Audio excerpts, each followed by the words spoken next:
여러분 안녕하세요. 수연이랑 놀자의 수연입니다. 저번 시간에 이어 스페인판 사랑과 전쟁, 한 편의 전쟁 같은 사랑의 드라마를 쓴 광녀 후아나의 이야기를 이어서 해보려 해요. 1편에서는 후아나가 어떻게 남편 필리프와 사랑에 빠지게 되었고 점차 집착의 모습을 보이게 되었는지를 다뤘죠.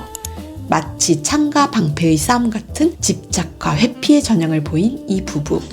이번 편에서는 이 둘 사이의 애정 문제를 넘어 운명의 장난이 불러온 정치적 소용돌이 속에서 이들이 겪게 되는 드라마보다 더 드라마 같은 삶의 이야기를 해보려 합니다. 그럼 시작할게요. 수연이랑 놀자. 부부가 집안에서는 사랑과 전쟁 드라마를 열심히 찍고 있는 동안 집 밖에서도 엄청난 사건들이 터집니다. 결혼 3년 차에 장남인 후안 오빠, 후아나가 오빠 1명, 언니 1명 있다 그랬잖아요. 오빠가 갑자기 사망합니다. 정말 건강하던 사람이 어느 날 갑자기 막 열 나고 시름시름 앓더니 죽어버린 거예요. 추정은 결핵, 감염병 또는 과로사.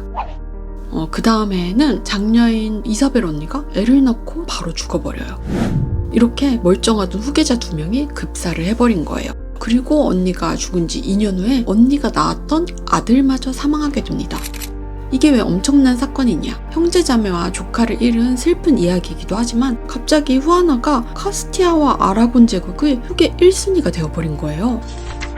이는 후아나에게도 자식들 결혼으로 유럽 패권 장악이라는 야심찬 계획을 짜두었던 후아나의 엄마 아빠에게도 정말 예상치 못한 변수였어요.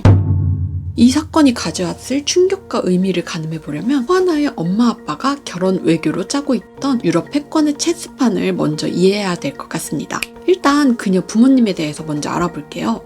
먼저 후아나의 엄마, 이 엄마가 진짜 보통 엄마가 아니었어요. 우리가 막 콜럼버스 할 때 콜럼버스와 스페인의 이사벨 여왕, 그 이사벨 여왕이 바로 후아나 엄마예요. 즉 생존력 만렙, 처세술 만렙, 거기에 필요할 땐 한 방에 있는 야심가 스타일. 이 엄마는 그저 좋은 핏줄을 물려받아서 길을 가듯이 왕위에 오른 그런 사람이 아니라 왕위를 쟁취한 여자예요. 사실 그녀는 왕위 계승에 있어서 후순이었어요.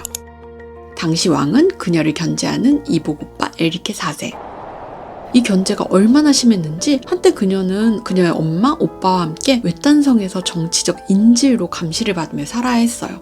그러니까 이게 어떤 의미냐면 어디를 좀 가려고 해도 왕의 허락을 받아야 갈 수 있고 누구를 만나려고 그러면 누구 만나세요? 뭐 이런 식으로 왕의 통제와 감시가 행해지는 그런 생활 속에서 살아야 됐던 거예요. 즉 완전한 정치적 고립에 갇히게 된 거예요. 한때 명색이 1국의 공주였는데 하루아침에 이렇게 감시와 눈칫밥 먹는 신세로 전락하게 된 거죠. 그리고 이 상황을 못 받아들인 그녀의 어머니는 심지어 정신이 이상해져 버려요. 그도 그럴 만한 게 정치적 인질 신세가 어느 정도는 이사벨 엄마가 자초한 부분이 있었거든요. 사실 권력이란 게 그 앞에서는 아버지도 아들도 없다는 그 냉혹한 권력 앞에서 이사벨의 엄마는 본인의 핏줄도 아닌 이복 아들을 너무 믿어버린 거예요. 이복 아들과 함께 쿠데타를 일으켰고 성공을 시켰어요. 그 결과는 왕이 된 아들에 의한 지독한 감시 심생. 그 이사벨 엄마는 미쳐버리게 됐어요. 후에 후아나의 정신 이상을 외조모로부터 물려받은 유전적 기질로 해석하는 경우들도 있더라고요. 물론 유전적으로 이런 예민한 기질이나 감정 기복 같은 부분이 어느 정도 물려질 수는 있다고 해요. 하지만 할머니 마리아의 경우는 솔직히 기질적인 이유라고 해석하기에는 상황이 미칠만 해서 미쳤다. 화병, 원인 상황을 못 받아들이겠는 현실 부정? 충분히 사실 정신이 이상해질 만한 상황이긴 했죠. 이렇게 보이지 않는 감옥 속 이사벨 1세에게 있어서 어머니의 정신병은 참 안타깝지만 역설적이게도 그녀에게는 다행스러운 사건으로 작용하게 돼요. 어머니를 가둔 비정한 아들이라는 여론을 의식한 것일까요? 에리케 오빠의 견제와 감시가 일시적으로 완화되는 계기로 작용하게 된 거예요. 에리케 입장에서 생각해보면 그러게 이사벨의 오빠야 여전히 감시의 대상이지만 이사벨은 정략 결혼을 통해서 이렇게 내가 써먹을 수 있는 정치적 카드일 수도 있겠네 이런 셈이 섰던 것 같아요. 이러한 일시적으로 견제가 약해진 틈을 타서 이사벨은 결혼 수업을 명목으로 정말 열심히 교육을 받아요. 그리고 에리케에게 정말 착실하게 순종하는 모습을 보여요. 납작 엎드린 거예요. 그런데 에리케 즉위 11년 차 이사벨 일생 일대의 정말 엄청난 사건이 발생하게 됩니다. 에리케와 마차를 빚던 귀족들이 이사벨을 새 왕으로 옹립하려고 한 거예요. 공식적인 명분은 에리케 딸이 있는데 이 딸 왕비가 불륜으로 나왔다는 소문이 있는데 친딸이 맞나요? 라고 의문을 제기한 거예요. 한마디로 왕의 후계자 선정에 대한 의혹 제기.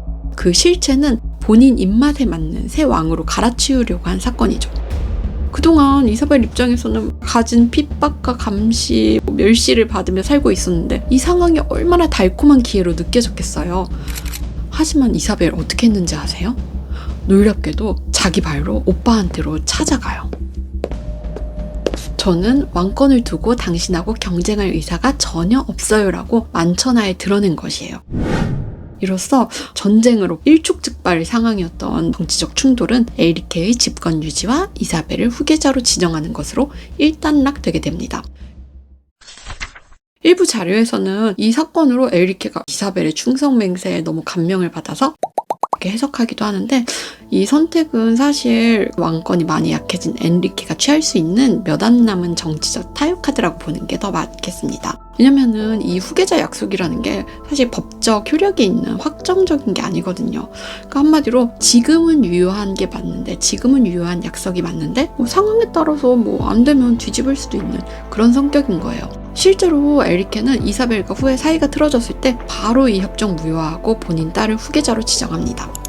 그리고 또 에리케는 한 가지 조건을 달았어요. 바로 이사벨의 결혼에 대한 본인의 통제입니다. 내가 정한 사람하고만 할 수 있다, 이거예요. 당시 왕족의 결혼은 정치적으로 세력을 획득할 수 있는 중요한 수단인데 결국 본인 통제하에 두겠다는 말인 거죠. 그러면은 제발로 에리케에게 찾아간 이사벨은 이러한 왕의 후계자 약속이 언제든 깨질 수 있는 바람 앞에 등불 같은 의미라는 걸 몰랐을까요? 아니요, 이사벨은 분명 알고 있었을 거예요. 특히 에리케하고 정치적으로 동맹을 맺었다 버려지고 미친 본인의 어머니를 보면서 자란 이사벨이었잖아요. 모를 수가 없죠. 그럼에도 왕위 옹립을 거부하고 이사벨은 왜 에리케 밑으로 들어갔을까요? 우선은 당시 상황에서 에리케에게 대적하기에는 아직 본인을 지지하는 세력이 우위를 점치기에는 어렵다는 계산이 섰던 것 같습니다. 이에 더해서 명분이 부족했기 때문이에요. 그녀가 원한 것은 지지와 명분 양쪽 모두였던 것입니다. 이처럼 허리를 깊이 숙인 이사벨이었지만 에리케 몰래 스스로 신랑감을 모색하기 시작해요. 본인 측근들을 몰래시켜서 파악에 들어간 거예요. 그리고 그녀의 눈에 들어온 사람이 바로 아라곤 왕국의 페르난도 2세. 경계가 약해진 틈을 타서 이사벨은 페르난도 2세하고 약속을 해요. 결혼을 하자고. 변장을 하고 야반도주하듯이 궁을 탈출해서 극비리에 페르난도 2세와 만나요. 심지어 이거 야반도주할 때 들켰어요. 그래서 막 에리케 쪽 병사들이 막 쫓아오니까 막 도망을 가서 막 급하게 미리 약속해둔 교황 만나가지고서는 결혼에 골인을 한 거예요. 이렇게 정말 목숨을 건 정치 도박을 성공을 시킵니다. 이렇게 결혼을 통해서 그녀가 얻은 것은 아라곤 지역에 대한 영향력과 강한 정치 동맹. 이사벨의 결혼 소식을 들은 에리케는 정말 불같이 화를 냅니다. 너가 감히 나에게 이런 식이었죠. 이 시점에서 에리케하고 이사벨은 이제 건널 수 없는 강을 걷는 거예요. 이때부터 완전 사이가 틀어져요. 그리고 몇 년 후에 에리케가 죽고 그 딸이 후계자로 지목이 되면서 카스티아 왕권을 둘러싼 내전은 피할 수 없는 숙명으로 다가옵니다. 이사벨은 오빠하고 안 싸웠었잖아요. 오빠하고 내전 안 치렀는데 결국은 그 딸하고 내전을 치르게 된 거예요. 그리고 이 전쟁에서 승리해요. 그렇게 오랜 고초를 견뎌낸 이사벨 1세는 드디어 카스티아의 여왕에 오릅니다. 진짜 대단한 여자죠? 하지만 더 놀라운 건 그녀의 짐은 여기서 끝이 아니었어요. 아니, 오히려 이제 시작이었죠. 이사벨이 꿈꾼 것은 단순히 카스티아와 아라곤의 결혼 동맹이 아니라 이베리아 반도의 통합이었어요. 그리고 그 꿈을 실현하는 데 있어서 남편 페르난도 2세는 최고의 정치적 동맹자였습니다. 넓은 영토와 인구, 경제력을 갖춘 대제국 카스티아와 규모는 좀 작지만 똑똑한 해상 외교 강국 아라곤의 만남. 법적으로 카스티아는 이사벨, 아라곤은 페르난도의 영역이었지만 두 사람은 중요한 국가적 결정은 공동으로 내리면서 사실상 하나의 전략적 연합으로 움직였어요. 회사 내부 관리와 시스템 구축은 CEO인 이사벨이 맡고 회사 확장과 경쟁사 대응, 외부 대응 같은 거는 COO인 남편 페르난도가 맡은 것과 같이 말이에요. 이처럼 각 전문 분야를 가지고 중요한 결정은 공동으로 해나가는 최고의 파트너십을 보입니다. 그리고 그들의 이러한 공동 협력 시스템은 자식들의 혼인성사에서 빛을 발하게 됩니다. 이토록 치밀했던 이사벨 부부의 자식 혼사가 어그러지며 후아나에게 닥쳐온 운명의 소용돌이는 다음 편에 계속됩니다.